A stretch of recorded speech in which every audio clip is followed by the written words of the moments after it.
Namaste, Caviteños! Isa na namang masarap at patok na kainan ang aming nadiskubre dito sa Naik, ang kakaibang street food na ngayon nyo lang matitikman dito. Ito ang Ramboy's Eatery Indian Street Food. Malapit lamang sila sa may Hills View bandang tulay tapat ng Andox.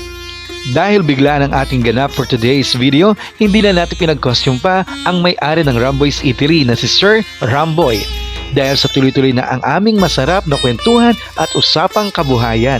Patok ang kanilang panipuri na mabibili lang sa halagang 50 pesos. 4 na piraso na ito. Hindi lang yan, masarap din ang kanilang chicken biryani, mutton kebab, samosa, mga pamatid-uhaw gaya ng yogurt mango lassi o yogurt mango shake.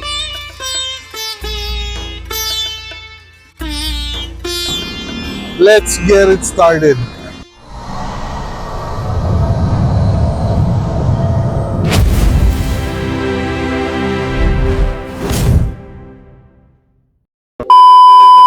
Ito, kailangan ko natin itong kainin. Inumin.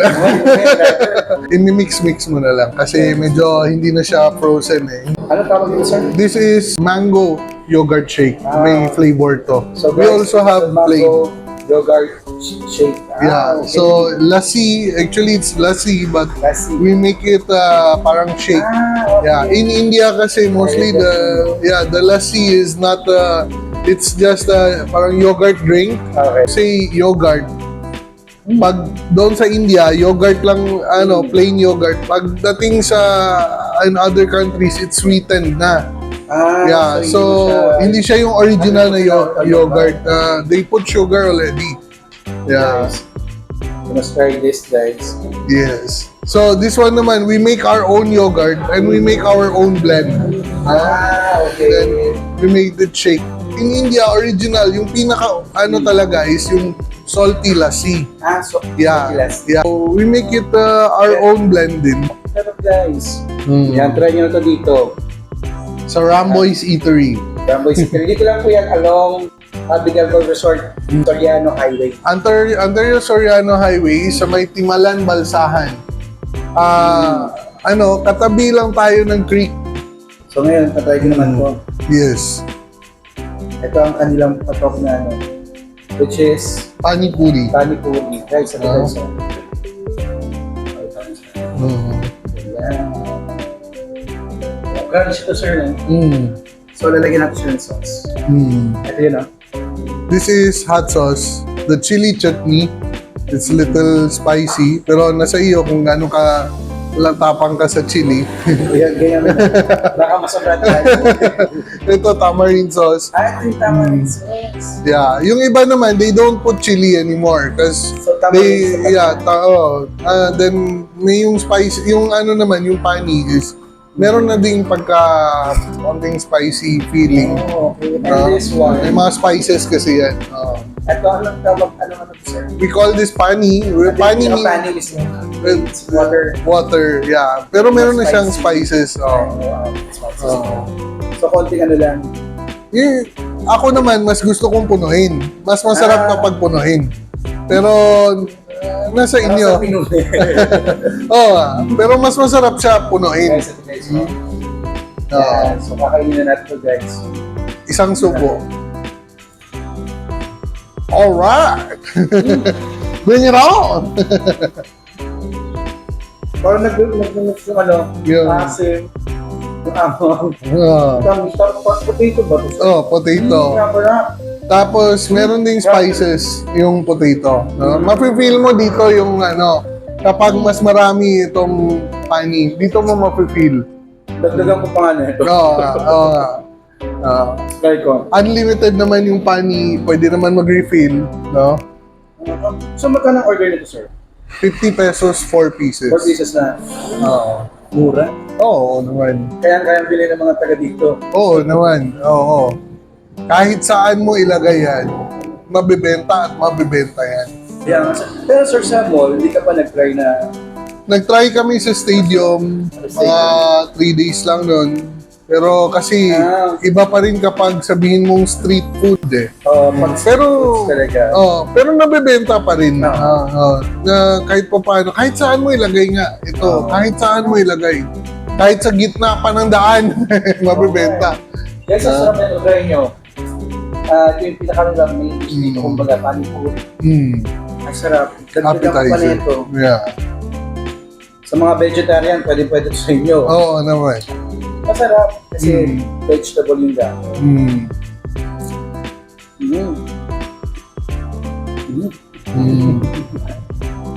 Masarap, sir. Yes, perfect. Yung ginawa niyo dito before, diyan kayo, di ba? Dito lang sa labas, Dito. table and chair lang.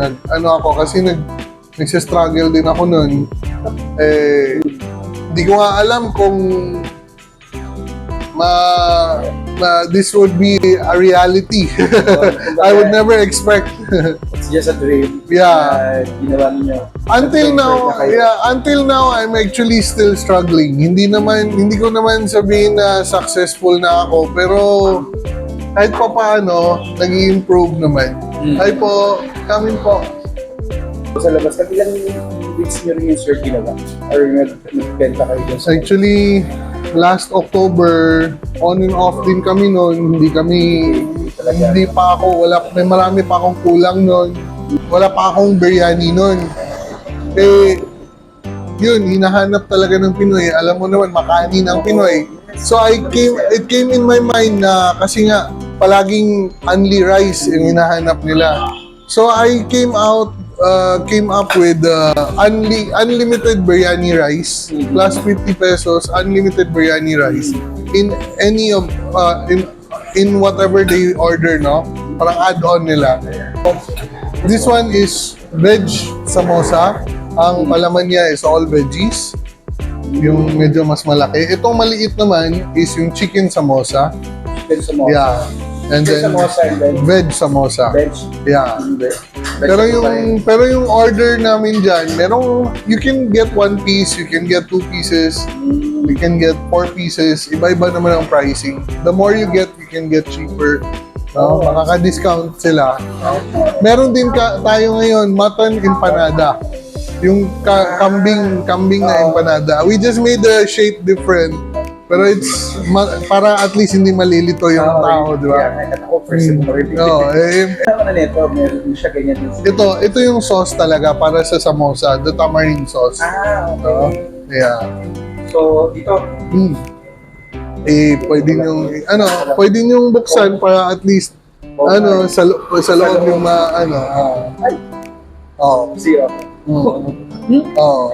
Pwede niyong i-zoom. Yan. Guys, nabuksan ko guys.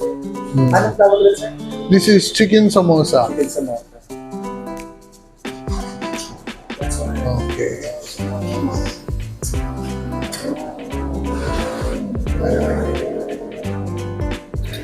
Sa mga taga kasi ng guys. Oo. Kung sa amin na to. Na.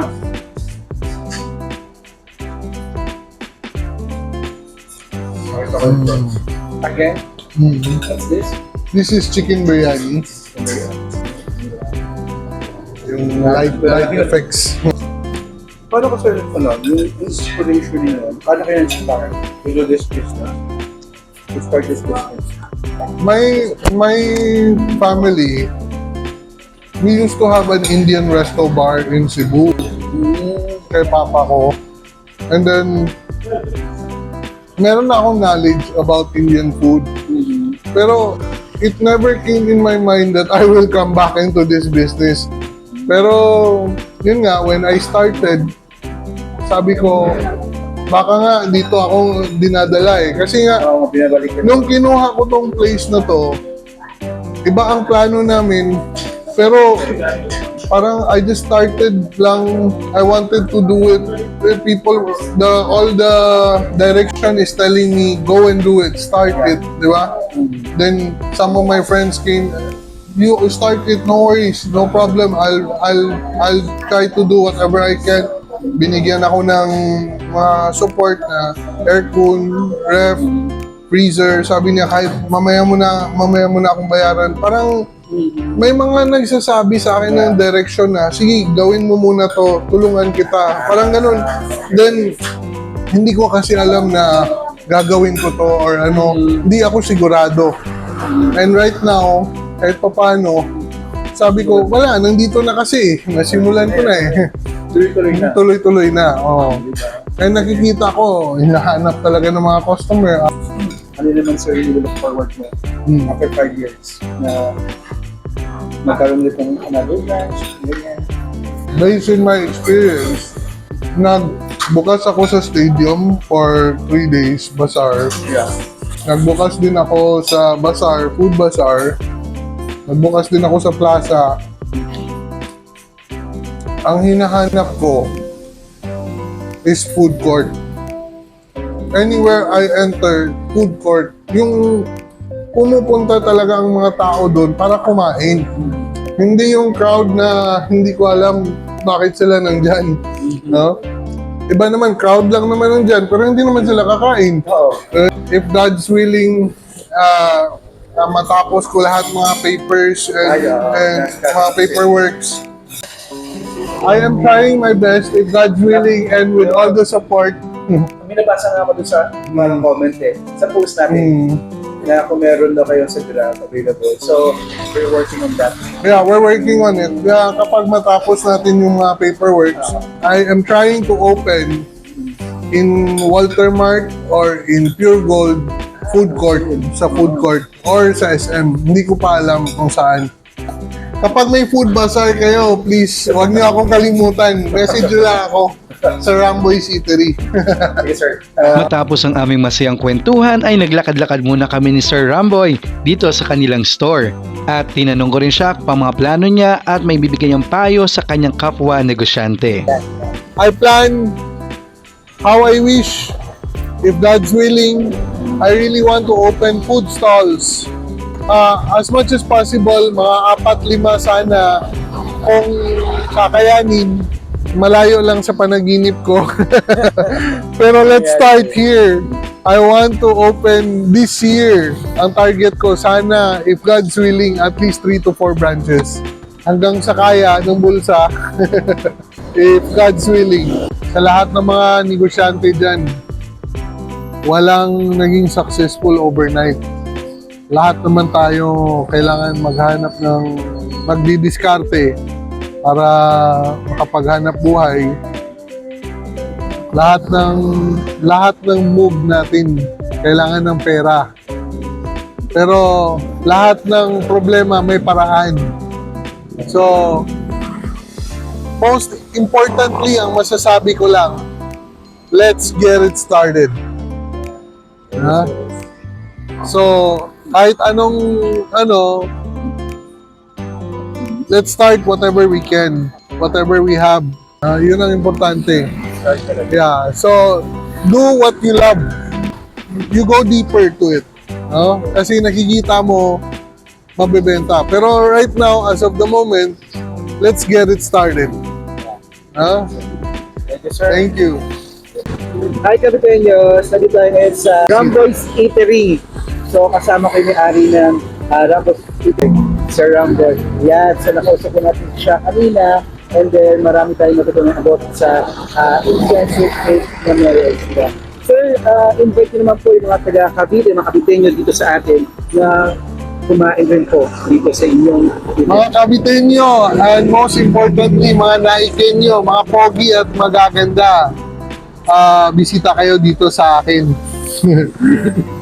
let's have biryani. Masarap ang biryani namin dito. At saka, plus 50 pesos lang. You can try unlimited biryani rice. Order lang kayo ng ulam, tapos plus 50 for unlimited biryani rice. Guys, i-follow nyo pa lang Facebook page ng Ramboy's Eatery. Yes, So, pabanggit ang Facebook po ninyo. Yeah, Facebook page natin, Ramboy's Eatery, and Instagram, Ramboy_Eatery. Thank you, sir. Thank you. Bye, guys. Namaste.